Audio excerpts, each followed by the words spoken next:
right, everyone. You know what time it is. Let me hit the horn. It's the best hour of your week. Tipping points and puzzle pieces. All right, let's get right on into it. I'm going to introduce our illustrious host, Mark Boatwright-Frost.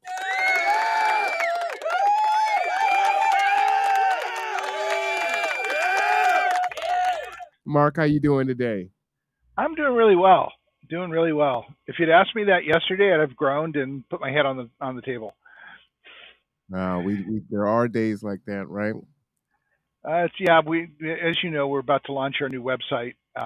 It's completely revised, and I've been writing web pages for weeks now. And I put a stake in the ground that we will have it launched tomorrow, and that means including editing and everything else. So yesterday, I was pounding my head against the wall trying to figure out what to say. And when you're in that kind of pressure, you just don't know what to say. I understand. Yeah. Hopefully, you told yourself, this too shall pass. Yes. But we're not alone today. Coming back to the stage, we have our illustrious guest, Sean Macron. Let's go ahead and give him a round of applause. Bring him on up.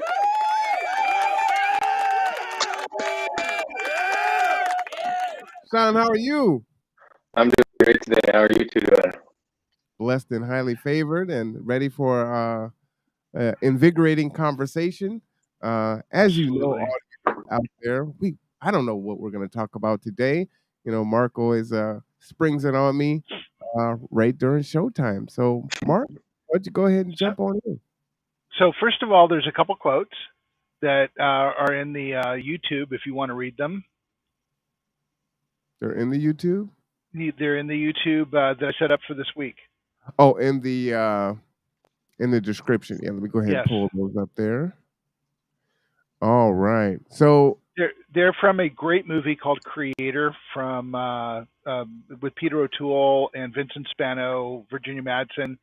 And if you've never seen it, it's an incredible movie, but I think it's apropos for today because we're going to be talking about the big picture.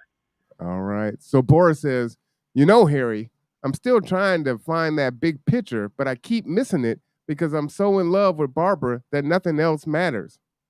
Dr. Harry Wolper says, what makes you think you're missing it? Dr. Harry Wolper then says, I tell you, Sid, that one of these days we'll look into our microscope and find ourselves staring right into God's eyes, and the first one who blinks is going to lose his testicles. He then goes on to say, another of the dilemmas in which we are all, Pavlo, is that there are too many damn machines around here. We're all missing the big picture. So, interesting points to each of these. Let's take the first one. Harry basically seems to be saying that if you're feeling love, you're not missing the big picture, which goes to the conversations we've been having for weeks about embracing our humanity and our fellow man in spite of the continual messaging to fear our fellow man. And that the big picture that we all need to see, the perspective we all need to gain is about feeling love, not Valentine's Day love, but actual love for another human being. The caring that we have, that we want to uplift people and make them all better. Because at that point we uplift ourselves. And I know this sounds like a philosophical conundrum that's put out there for us, but it's just the simple truth. When we all do better, we all do better.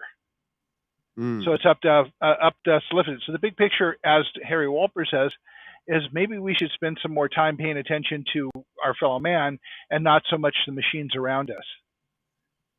So interesting story that goes along with that one. I was driving out of here the other day, and there was a man taking his son across the street. And he had his son by the hand, and the son was paying no attention to anything. And he was a little older than you would expect for that behavior, like 12-ish, 13-ish or something. And he was like talking and looking around and like waving his arms.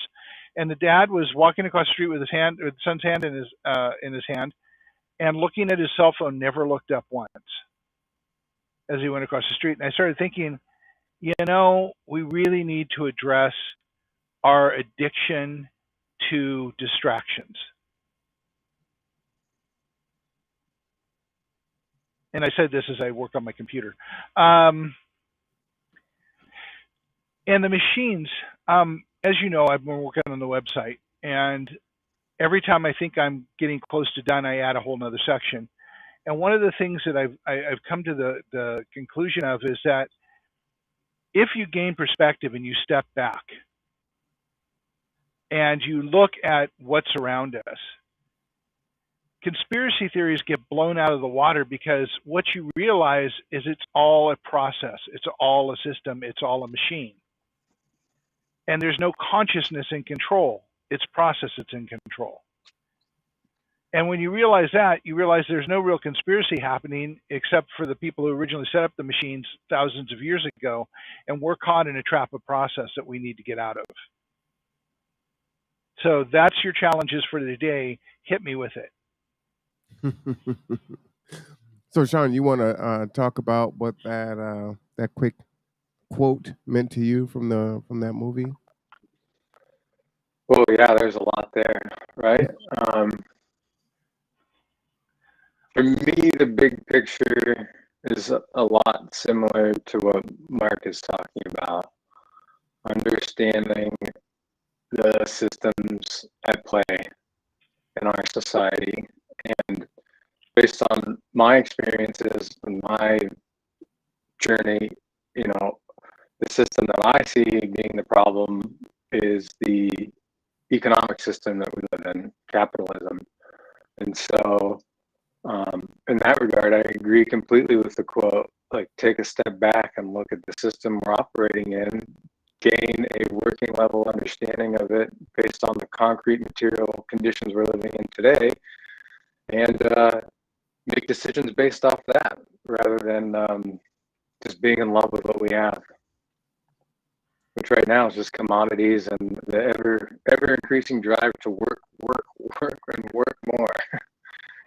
That's interesting because you said the system we're in love with, and it immediately triggered in me the feeling that, are we really in love with it, or are we all just trying to survive in it? We think we're in love with it. Yeah. Well, but that's what we've been taught from the beginning, right? Is to love it. Absolutely. And we're trained to think that we love it, but 46 million of us in the United States don't love it so much because we're one paycheck away from being homeless. Exactly. The 20 or 30% above that are two paychecks away from being homeless. So where are we really in loving this? We're just trying to hold on by our teeth and our nails to keep from sliding into having no home. Mm. So, and then the final one that is the quote I kind of jumped over is looking through the microscope. I am a firm believer that at some point, spirituality and science are going to meet. And that spirituality being our spirit and our connection to the universe are going to meet. And when they do, it's going to be interesting depending on where we are consciously at that point. And I think that if we are in a place where we accept what we're going to find, we probably won't lose our testicles. If we can't accept it, that's going to be a whole different thing, because there's so many ways we can lose if we don't grow, if we don't learn to connect with each other. Just reflecting on what you're talking about, it seems really dire for this to come into play now. Like, if this was to happen, I don't think we're ready. We aren't. We aren't, and it is coming into play. There was an article yesterday about the sea level rising is now irreversible.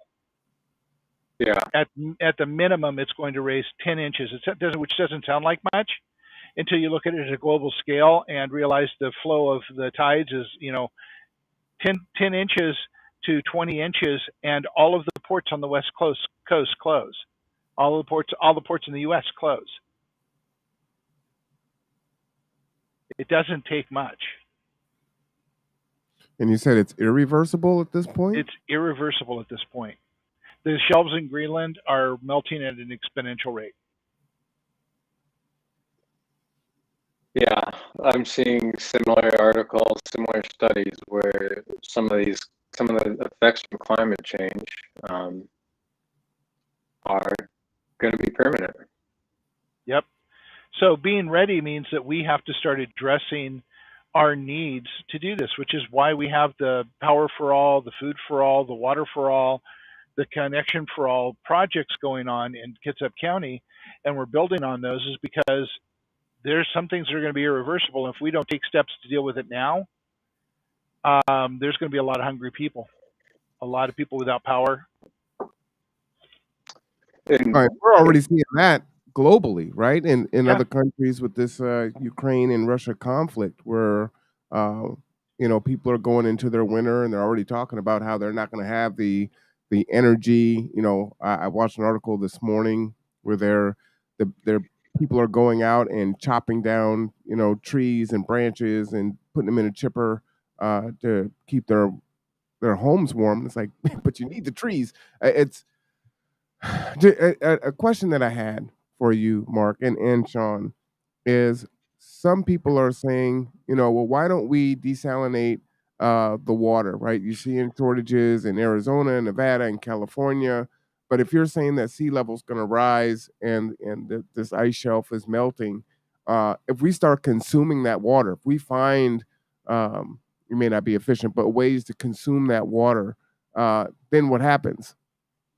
Well, here's a couple three things about that because I've been looking at this for years, and I always get people, well, we'll just go desalinate, and I'm like going, yeah, okay, it's nice that you saw a Facebook post about that, but there's a lot more to it than the meme you saw.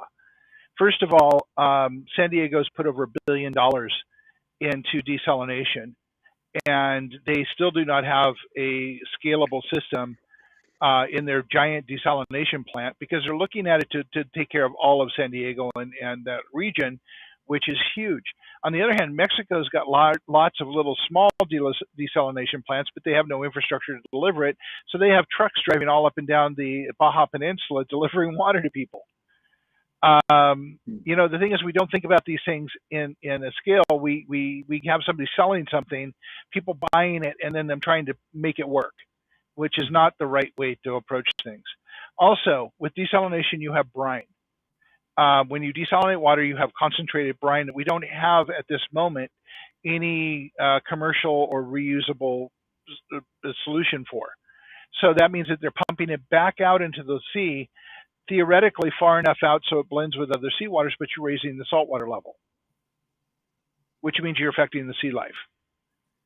We don't think in system manner. We think in what do we have to sell and what can we sell to make, and then how do we figure out to make it work? And this is what we're doing all the way through. Let's shift just slightly to talk about resources.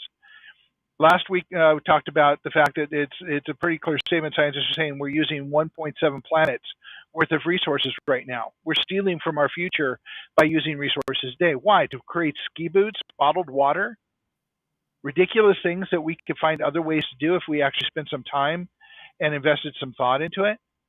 But what are we going to do about resources? Well, we have landfills, and we have corporations who are escaping cost of waste. So they're making record profits, and we're dealing with the waste, and our children and their children's children are going to have to deal with lack of resources and ever crumbling systems so that a few people today can live well. Sean, this is really scary to me because I'm looking at it like it doesn't seem like the decision makers are looking at the long-term goals. It's like, okay, what can we do right now? So we can do this. There's profit in it. And this may address the issue now and the next administration can deal with it.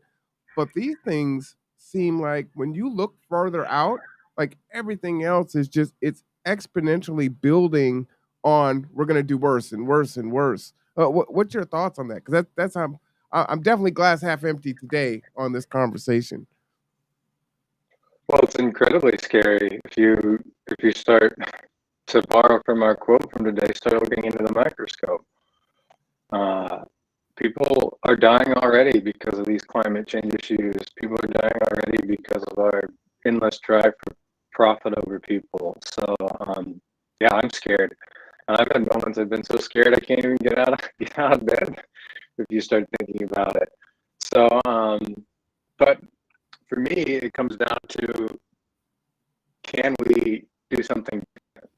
Do we always have to be wedded to the capitalist system, the current economic system we're operating in? And I don't think No. so. I think there are answers out there for a more just and equitable society.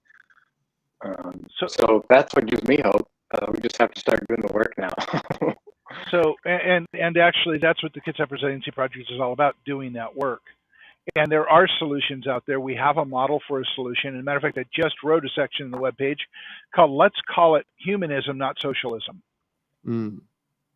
Because the minute you say socialism, you get a whole bunch of people who don't know anything about anything screaming about capitalism, and then you ask them some questions, you realize they don't know anything about anything. They've just been taught to be afraid of the idea of socialism. So let's talk about some horrible socialist countries like France and Germany and Canada and England, sort of, Australia, countries that are doing remarkably well and in a lot of ways better than we are. And they are socialist democracies. They have universal health care. They have free education.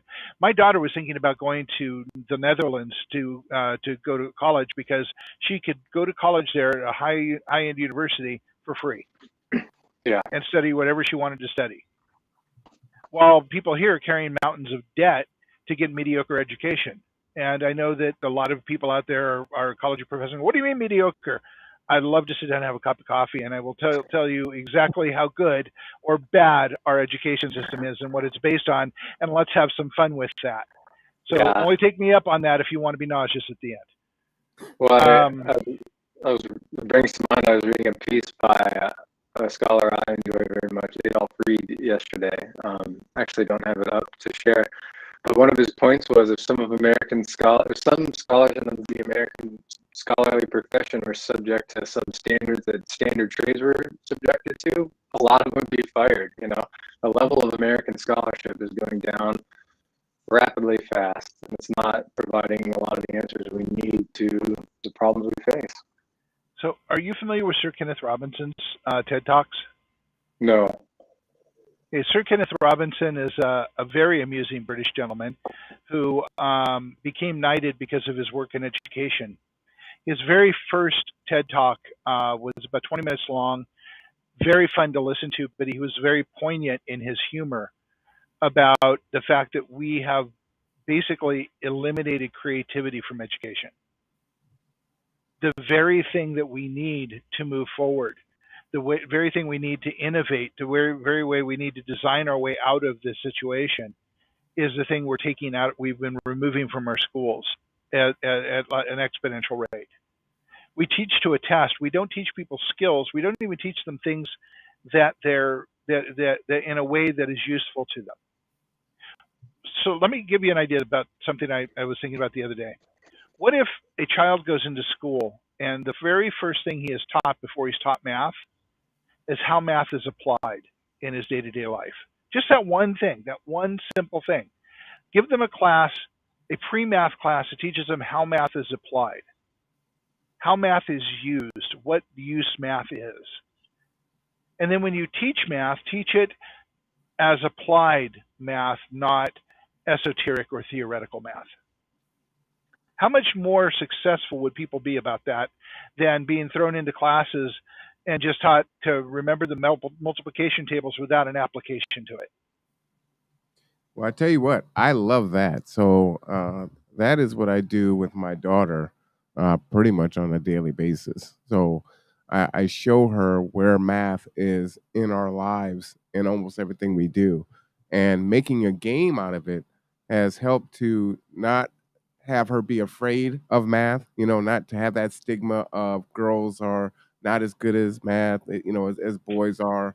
And so now it's this thing where she's so passionate. It's like, Dad, give me some math problems. She'll want a random number. She'll start making her own math problems. So, yeah, it's really awesome. And that connection there, then she can see it and make those connections. So whether we're cooking something in the kitchen and we're looking at measurements for different ingredients, or serving sizes, or now for the summer food program, what is the cost per plate and things like that. So now I can build on higher level concepts with her, and she wants it. So yeah, I love that. I think that would really engage kids in that way. And math, I use math because it's the most hated subject in school, and predominantly it's because of the way it's taught. Mhm. But history is being taught as cold, boring facts. History is a living, rich, colorful thing. Whether we're the villains or whether we're the heroes or whether we're just living it, history is a beautiful thing. And I think people should be taught history. And how does this react? How does this relate to the big picture? I think that we steal the big picture from children by indoctrinating them into systems that aren't going to work for them. I know that's a bold statement, but I think our education system fails our children and fails us as a society. And I think that's because of our systematic and process thinking and the fact that we have almost a machine running everything as opposed to people looking at the outcomes, Well, which is why I think we need to bring humanity back into it. that's interesting that you bring that up. I was speaking with a Kuye yesterday. Shout out to her, and she was picking up a few kids, and school is starting back now. And she was asking, hey kids, you guys excited about school? And I'm like, no, not excited. And some of the reasons why was, well, we got to get up early and get the bus and do all these things. Well, we used to leave for summer because we were more in an agrarian society, right? The kids would have to go and pick the crops with the parents, and we're not in that now. So why are kids getting up at 7 or 6 o'clock in the morning? They're not rested, their minds aren't ready, and then you put them into this classroom. We just kind of continue to do these antiquated things when there's new ways to do things to stimulate learning. Exactly. And the thing is, we're ignoring science. Mm. Science says that children in that age range need more sleep. And it's more of a way, it's more like the Marines. We're doing ways to break their cycles so that we can indoctrinate them to our society and put them on the treadmill to a higher education and to debt than we are teaching them. And more importantly, we teach them at inappropriate times. And we give no flexibility for when a child is ready to learn it. Now, I'm dyslexic. I've been dyslexic all my life, and it wasn't until I was in junior high school that a switch flipped in my head and I started seeing words as pictures. When that happened, I started reading voraciously. And I went from a non-reader, for the most part, to a voracious reader reading thousands and thousands of pages a week, which So I've what was the continued to do all my catalyst life. for that? Was that when you were in the It was, Catholic school and then none hit you, and then you started seeing the pictures? no, actually, thank God I wasn't. Actually, though, I did have a teacher hit me when I was in preschool because I'm left-handed. And the teacher was a former nun, and she slapped my hand with a ruler to try and get me to use my right hand instead of my left hand. Now, let me tell you a little secret about left-handers. We're ambidextrous because we've learned to use both because we have to. But my father wasn't very happy about that and had some words to say about it. But the thing is, I wasn't ready to read when they were trying to get me to read. But when I was ready to read, I was ready to read. Brain science, mind science, neuroscience says that children aren't ready to read when we start trying to teach them to read because they can't use the abstract thoughts. Their brain isn't ready yet for abstract thoughts, and yet we teach them to read at a certain time, and we think it's great they're reading at 3. But what damage are we doing because their brain isn't developed yet to understand those abstract thoughts? We're teaching them route. We're not teaching them content or understanding. Thoughts on that, Sean?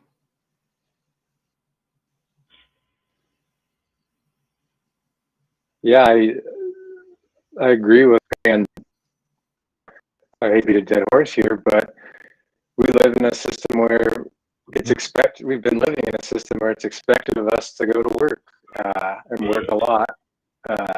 And what better way to get people to show up for a 9-to-5 job and do what's told of them than to just start at a young age? Teach kids to be drones Yeah.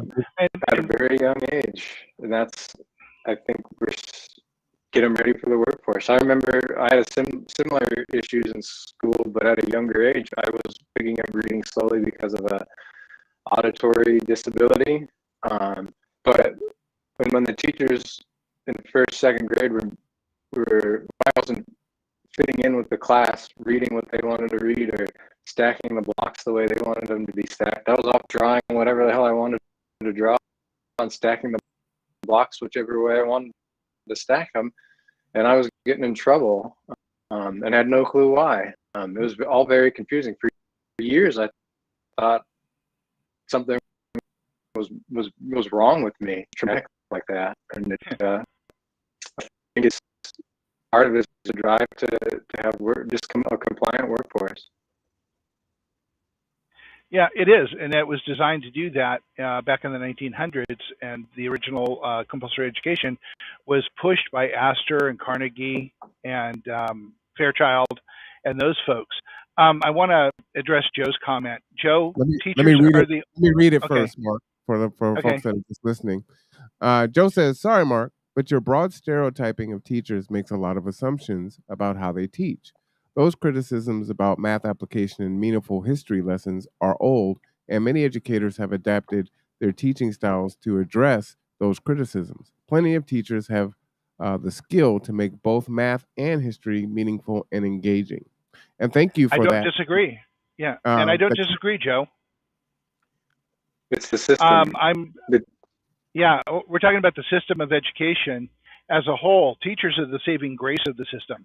And I've had some fantastic teachers that made my life easier and actually got me through it. So please do not believe I'm talking about teachers. This is not teachers. We're talking about systems. Yeah, and I don't blame. I mean, if you if I look back at 7-year-old me sitting in first grade, the teacher was like 25 probably, and I know she was doing what the administrators told her to do, what the system told her to do. It's not all the teachers that are the problem. It's the system they're operating in. I agree with you. There are some really bad teachers out there. Of course. Yeah, I've had both. I've had a few very, very good teachers and a lot of really bad ones. Yeah. But even the good ones are constrained by the system that they're operating in and the lesson plans that the state is approving. So I got a question for both of you. I got a question. So is part of that because we don't value or we place values, it's flipped, right? So we value our athletes and our musicians and our entertainers, but we don't value our educators. You know, if they were compensated the way that we value them, would not, I mean, obviously there still have to be checks and balances, but would be more likely that we would receive a better education? I mean, we've got teachers that are on, food assistance and can't survive. It's ridiculous. Sean, I'll let you start on this because I've got a fair amount to say on it. So, yeah, I think if our society was just focused on more humanist needs like education over profit, I think our education system would improve. Teachers right now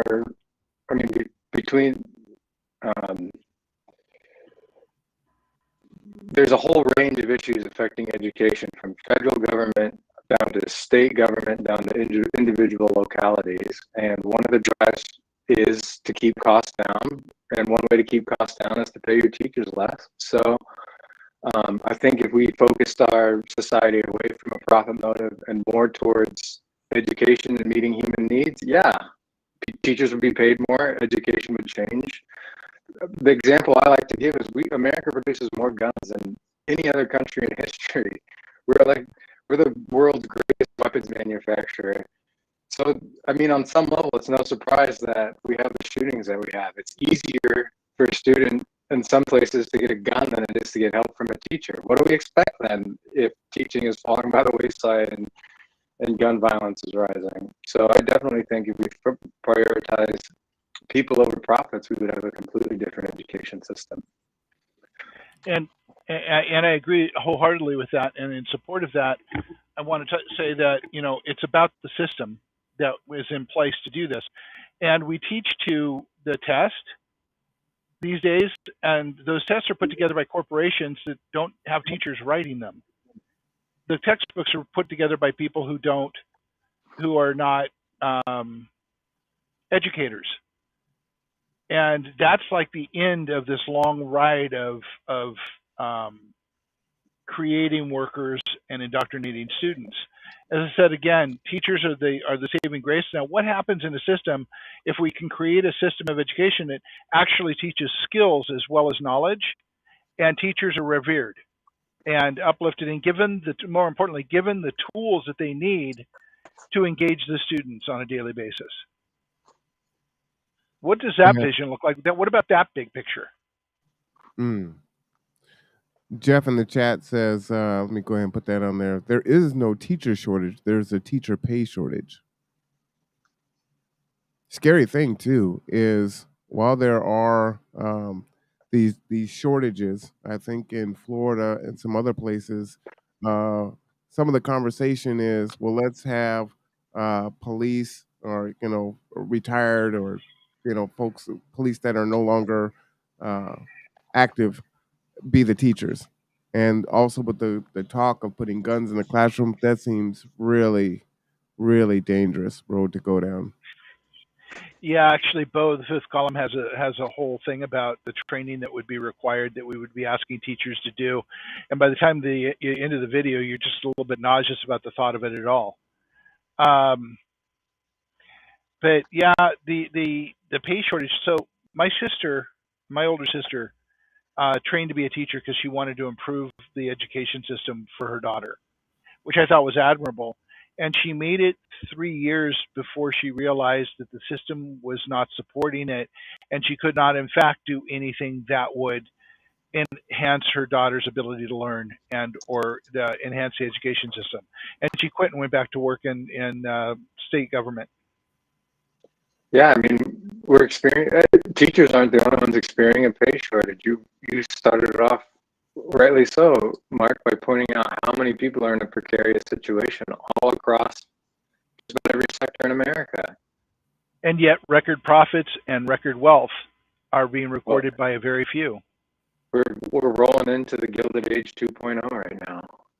Yeah, and so that blue picture up here on the wall behind me, come on, hand, there we go. This is the picture that I was talking about last week, Marwan. Starting here is right about here is 1960, and that's population growth to 2020. It went from 2.6 billion people to almost 8 in our lifetimes. Wow.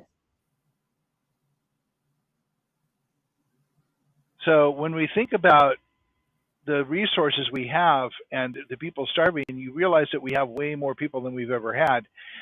So that has tipped the capitalistic system on its head, because we no longer have the resources to create the jobs, to create the support systems for people, and we're using resources for what would be a convenient customer base for the products is now a drain on the resources, and fewer people have them to share. Does that make sense? Well, so let me ask a question. So, because I'm hearing, I get information on both sides. One, we've got overpopulation globally. Then, I hear, there's not enough folks. And then you see the repealing of Roe versus Wade. Some of that is steeped in, we're losing numbers, and we have to, basically force women to have children and keep children that they don't want. So what? And they're also saying there actually is enough food and resources for everyone. So how does someone interpret that when they're getting this information in from both sides here? Well, see, that's part of the problem, don't you think, is that we get conflicting stories all of the time. We are forever getting told one thing and another, so you have to gain some perspective to actually see what's more true than the other. And that's really on us, and yet here we are going back to the education system, which doesn't prepare us to do that analysis. And the fact that we're buried with infotainment 24/7. Go ahead, John. Jump in there. Yeah, and on some level, it's the debate of too many people, not enough people. To me, is a sideshow. The debate should be how can we more justly distribute what we have so that everyone in America, everyone on the planet, has, you know, a chance to be a thriving human being. You know, I feel like getting into the not enough people, there's too many people, you're starting to sound like General Ripper in Doctor Strangelove, you know, 2 million will die and everything will be okay, you know. And people are commodities. In our world right now, people are commodities. I worked at a large, I'm going to see how close to danger I can get here. I worked in a large Silicon Valley company, and I was paid rather a lot of money to work there. And it took me about a month to figure out they really didn't have a job for me, at least not a meaningful one. What they had was I was a cog in a wheel that gave them stock prices, and that the jobs they had me doing were ridiculous and meaningless. And yet they were paying me a lot of money to do it, but I knew if there was a downturn, I would be one of the first people cut loose. So I started spending my time there analyzing their systems and analyzing their market and how they spent money and what their customer base was. And what I saw there scared the hell out of me. And I realized they were set up for failure. And that started me on this process of analysis that brought me to where I am.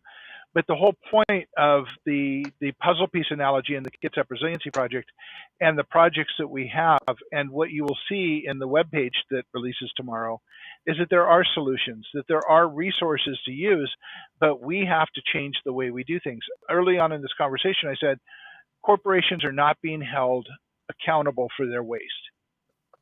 They're also not being held accountable for their resource usage.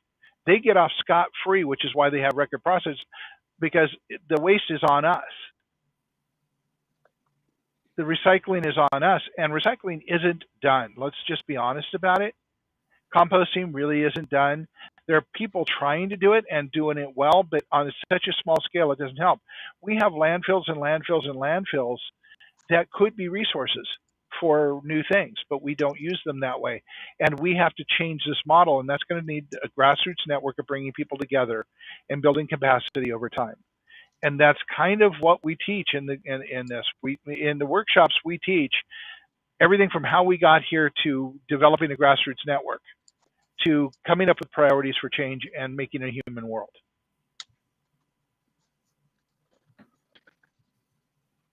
Yeah. That's the answer. Now we just have to do it. And that's the hard part, isn't it?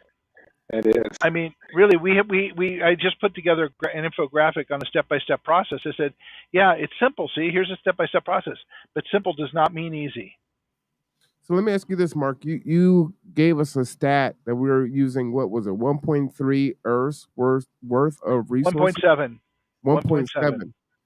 So if we're using this many resources now, and there's so many folks on the planet that don't have basic food, basic housing, basic health, how do we square that circle? How do we, decrease our consumption of these resources and then also distribute these resources more equitably? Okay, so here's the gotcha in that question. So we're talking about two different things here. We're talking about food and we're talking about resources. Mm-hmm. So if you're talking about resources like minerals and petroleum and those things, now remember, and I want to sidetrack here for a minute. Remember, petroleum is not just to power your cars or heat your homes. Petroleum is used for ski boots, for water bottles, for all the plastic garbage that we have that ends up out there. All the little McDonald's toys that we get are all plastic. They all come from petroleum. All of that stuff is constantly mined and used. So you have to think, when you think of resources, how we use the resources is vitally important. And understanding that those resources are being used. The metals, so we're talking about lithium-ion batteries for power storage. Lithium is extraordinarily rare. And it's often found in places like the Congo, which is it's Congo now. It used to be Rhodesia, and in conflict zones. So we end up in conflict zones trying to mine things that we need for our future. It's a matter of how we look at things and holding corporations accountable for the waste and the use of resources. We could use resources far differently, but we have to allow people to innovate. So let's go back to schools for a little bit, and then let's talk about corporations. While schools benefit corporations by creating people in a treadmill that become the workers, that become the people in corporations, we don't teach them to innovate. We take creativity out of schools. And when we look at that, we need to understand that we're taking away our children's innovation and ability to learn how to use landfill and to create resources for our future. Is how to reuse resources, how to use the resources we've already dumped, how to mine it. Now there's a company, Interface Floor, that has started that path. They are now they're one of the largest manufacturers of floor tile, carpet tiles in the world. They started recycling they take other people's carpet and recycling it, and about 80% of their carpet is recycled. They have a landfill near where their plant is. They mine it for methane. So there are things that they're doing now, but not enough. Yeah, I just wanted to share with the audience that there are some new innovations out there. As Mark was talking about this, I came across this article a few weeks ago. But these batteries that might last 1,000 years, moving away from lithium ion. I'll put the link there in the chat if anyone wants to read it. But it's pretty fascinating. I watched a YouTube video on there, and it's kind of like these radioactive diamond batteries. Yeah, it's pretty fascinating. But that would definitely go a long way to getting away from this really damaging source that we're using now. Even today, have either of you seen the Chariot of the Gods? Not coming to mind. No. Okay, so it's in this exploration of possible aliens in Egypt way back when. One of the things they use as an example is the fact that they had a saltwater battery that was basically from the time of the pharaohs, that still, when you filled it with salt water, put out a charge thousands of years later. Today, there is a saltwater battery technology that could be used very easily for microgrid communities here in Kitsap County. The trouble about them is they can't compete with lithium ion because they're large. But when you're talking about home size energy storage, large is okay. And while they're fairly expensive, they're not as expensive as lithium ion. And the primary ingredient is salt water. So if they start going down, you fill it with more salt water. And they're incredibly efficient. So there's things we have today that we could be using instead of lithium ion. But the lithium ion industry was invested in by the military, and they're trying to sell this as the one-all be-all solution. And everybody jumped on that bandwagon because it's the most profitable way, and now they're selling something that somebody else did again.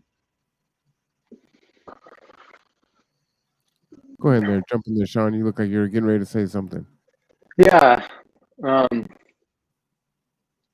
think if we're talking about we need to hold corporations accountable, need to use our resources more justly and fairly, for me, then it comes down to how do we do that, right? Because, how do we do that? So that's the conversation I've been saying that we need to sit down and have a long talk about, because your discussion of referendum is the perfect grassroots model to make that happen. Yeah, or similar type the answer for me has been mass movement politics. Well, what is that? Which is grassroots politics. Yeah. Well, for me, I think of the most successful mass movement in America, the abolition movement, right? Our country started out as slave owners. Our Constitution is written by slave owners for slave owners, but through a long, bloody movement, we were able to abolish slavery and make a more just and humane society. And if you go back and look at how society was operating in the 1830s, 1840s, 1820s, there were a lot of abolitionists out there doing grassroots work, giving speeches, writing poems, writing songs, creating a culture of anti-slavery that took time to build and change. Or you can look at the labor movement from 1870 to the 30s, which ultimately resulted in the New Deal. mass politics, neighbors helping neighbors, neighbors being willing to help neighbors is really what changes things in our society. You can even go from the abolition movement to the labor rights movement to the civil rights movement. All three of those were all powered by everyday people. And it's the one way that we do actually change things. The trickier part now is the fact that we've got to understand how it gets co-opted and taken away at the end of it by looking at continuity when we design something. Yeah. And now, the work I'm talking about is generational, and so we have to build continuity in, because it took thousands of years for this culture to be formed. It's going to take generations to move away from it. But if we don't start now, we won't be here for the end of it. Yeah, it's a long-term fight. Like, there's a real it's the change that we want. Us three, we may not see in our lifetimes. It's planting a tree for our great grandchildren to sit under, and I've looked at that way since the first time I rolled up my sleeves and decided to do this. Yeah. On an individual level, I think it really starts with self-reflection. Are you happy with the society? Do you want to change it? Do you want to work with your neighbor to change it? What are you willing to do to work with your neighbor to change society? What kind of change are you seeking? How do you want to make it happen today? You know, if I'd have known you were going to say that, I would have had you write the website, and I could have saved myself a lot of headache for the last 4 weeks. I know it's like, hey, Sean is just speaking music to Mark's ears right now. So it's exactly. I mean, that's every level of the website that I just finished writing. By the way, it will be launched tomorrow. I know I got to watch our time here because we go by an hour really quickly. It will be launched tomorrow around 9:30 in the morning, and it is incredibly comprehensive. But unlike our previous websites, we don't hit you in the face with a whole lot of information right away. We have it laid out. So as you go tab by tab, you can choose to go deeper or not. It's entirely up to you. Nice. Well, I can't wait to see it tomorrow. So it's the new improved website. Terry's going through it like crazy, trying to edit everything, and I have a tendency to overuse commas, so she's chastising me. Well, it's a part of this movement politics. We were talking about a little bit on Monday, Marwan. We're going to make a lot of mistakes too, so it's about just trying things and learning what works and doesn't work. So one of the things Marwan and I have talked about several times is something that a YouTuber named Mary Spender, who's a singer-songwriter, said that I love to quote. Her philosophy on life is, I want to fail better every day. Because failure is how we learn. Failure is how we grow. Failure is how we make things better. So just try and fail better every day. Oh, I definitely do that every day. Yeah, I look forward to it. Amen. Yeah, for sure. What did I want to say? I lost my thought. There was something I wanted to bring back because you mentioned something that you had brought up in the beginning, and you mentioned it, and I wanted to make that correlation, but it slipped my mind now. But let's end with this in our last 10 minutes. What can folks do to get started, right? Sean mentioned, okay, you gotta, take a personal inventory and say, hey, what am I willing to do? But Sean also said, which I really loved, reflecting on the abolitionist movement, is the singing of the songs and doing the things. I think a lot of folks get this analysis paralysis where it's like they feel like they have to go all the way full bore. And it's like, well, no, there's a place for everyone. We need all the things. And that's important. So a lot of times folks can't see how their puzzle piece fits. So how might people begin to take that inventory and say, hey, maybe I can help to edit a website, or I can do door knocking, or I can make calls, or I can write lyrics to a song. How can they start to, think about how they can fit? So how do you guys like coffee? I love coffee. So 10 o'clock. Yeah, 10 o'clock on Saturday morning. Terry and I will be at Cups Cafe on 4th and Pacific in Bremerton from 10 until noon. And I know you're doing the Blackberry Festival, Sean, and I'm printing stuff out for you. And Marwan, I know you're busy as well. but we're going to be there talking to people and answering questions about the Kitsap Resiliency Project. And that's a good first place. Just come have a cup of coffee and talk about what your thoughts are. We're here to listen. Yeah. And to start picking up understanding of where your pieces are. Maybe we can even guide you to where that piece is. And you're absolutely right, Marwan. People are overwhelmed and confused and get into analysis paralysis. It doesn't have to be hard. It can be a step-by-step process.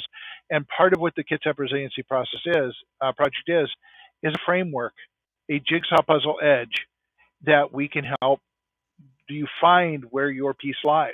And I'm not going to come in, you can't come to me and I can't tell you what your piece is because there's no way I can know.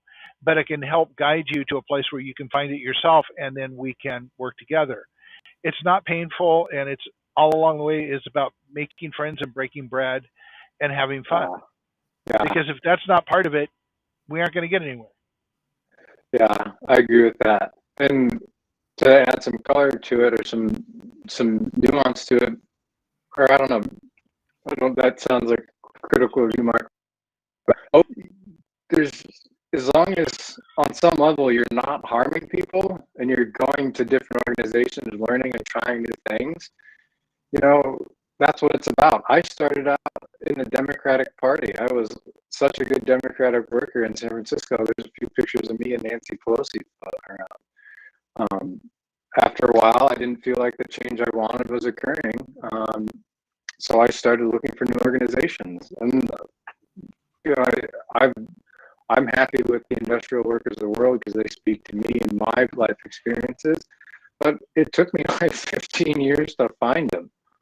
A lot of different nonprofits, a lot of different friends, a lot of different neighbors. So, just go try something different.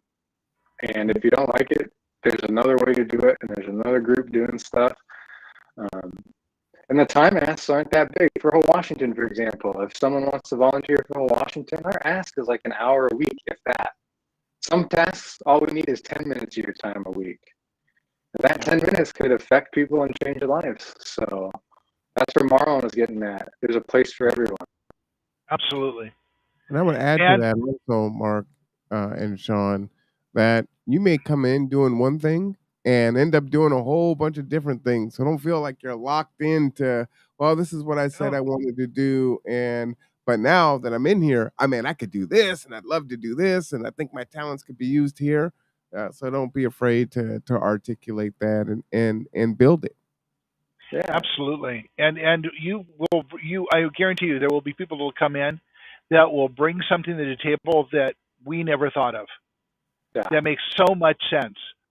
But it was not something that we can do. That's why diversity and a diverse group of people with a diverse group of points of view and a diverse group of experiences will make this work. Absolutely. So for those of you that are just listening, on Saturdays, Roseco would love for you to join us for a cup of coffee, 10 a.m. to 12 p.m. That's Saturdays at Cups Cafe at 4th and Pacific in Bremerton. It's actually every other Saturday. Every other Saturday. Every okay. other Saturday. We'll put reminders on the third. out. Okay. We'll put reminders out. It'll be on the Facebook page and on the website also. So you have that. If Mark ever changes the day to a different day, then you might see me there. But I'm usually at New Horizons with the Rev on Saturdays, and then we do our show after. So that's the only reason why you wouldn't see me there for a cup of coffee. Otherwise, you would. And then Sean wants us to talk about the Blackberry Festival. So Sean, you want to talk about that just really quickly here? Yeah, I'll be tabling for Whole Washington and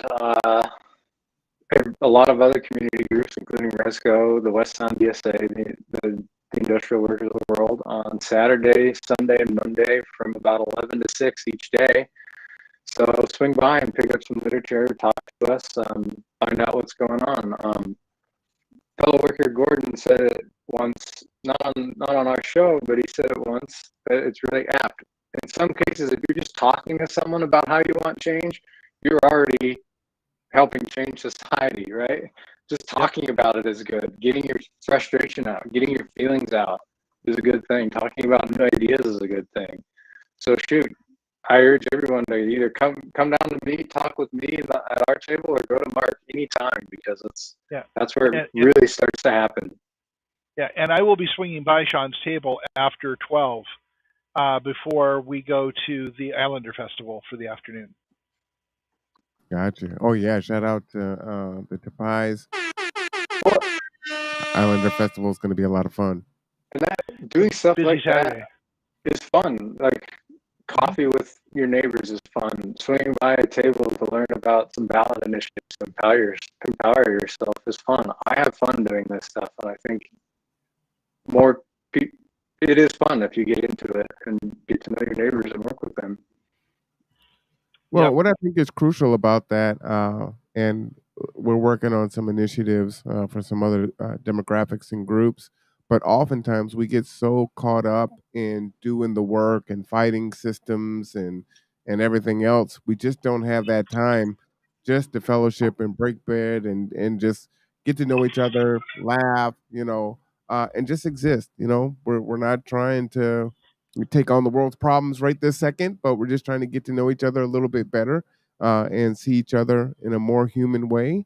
Uh, and hey, there's a flat tire on the side of the road, or hey, I'll take that cart and push it back for you into the cart piece, or whatever the case may be. Help you get the food off the top shelf. I do that a lot in the stores, so that's Or if me. you're, Let me be tall for you. Yes. or if you're getting bullied at work, reaching out to a coworker for help. Mhm. Collective action is powerful. And reach out Yep. for help. Come talk to me about your bad boss. Yeah. And that's where we need to head. We have to have collective action has to be the norm, not the exception. We've forgotten it, right? Look how much our society has We've- forgotten democracy and collective action. We've been trained out of it. Yeah. And we've been trained to fear each other. And we need to stop. We need to look at it. My background's, and I don't know, I don't know how much of the programs you've seen, but my background's changed for each talking point. And so this Yeah, I've noticed background that. has the black and the white, which is how we have been taught to look at everything. But the beauty's in the gray. Yeah. Everything happens in the gray.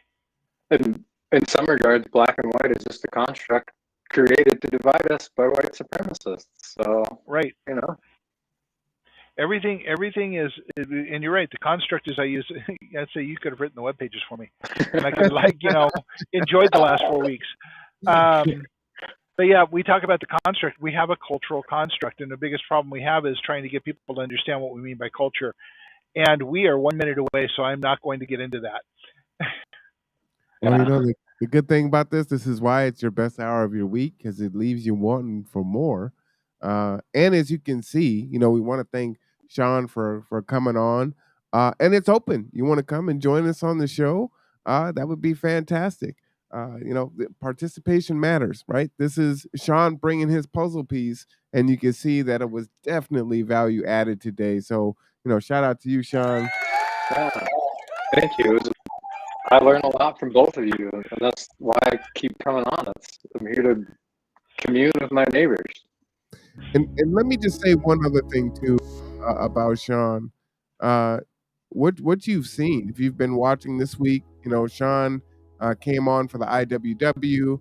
Where that was his show. You've seen him come on for social housing. He walks into New Horizons on Monday, or on Monday, and Monday. The No Cap Recap. It's you are welcome. Come and engage, right? And he's worked on that skill. He's worked on that muscle of going and saying, "Hey, I'm Sean. I'm here." And I encourage you to do that too. And you'll see that we're quite welcoming and inviting in all the different entities that we sit in. So, I'm president of Roseco. I partner with New Horizon Ministries. I run G2. I'm a trustee for the library. But all of these things all come together, and it's like open up the door for everyone to come in. And when you're walking the talk, then folks like Sean say, "Hey, yeah, I will show up and just walk in." And it's open for you too. So we the people, as Mark says, we the people. Mm-hmm. Mark, last word for you. We the people is going to be the foundation. And it's because our Constitution is a great foundation, and we had a really strong house on it. But over years, entropy and the forces of the taker culture have twisted that house and added onto it until it's falling down. So it's up to us to come together and bring it down to the foundation again and build a stronger foundation back, understanding that the forces of entropy and the forces of the taker culture are out there. Absolutely. Well, with that, I am going to say, for Sean, for Mark, I am Marwan Cameron. This is Tipping Points and Puzzle Pieces. This is the Conduit Podcast Network. Thank you so much for joining us. We'll be back in 58 minutes with our conversation with the Bremerton Housing Authority and KCR. Goodbye, everyone.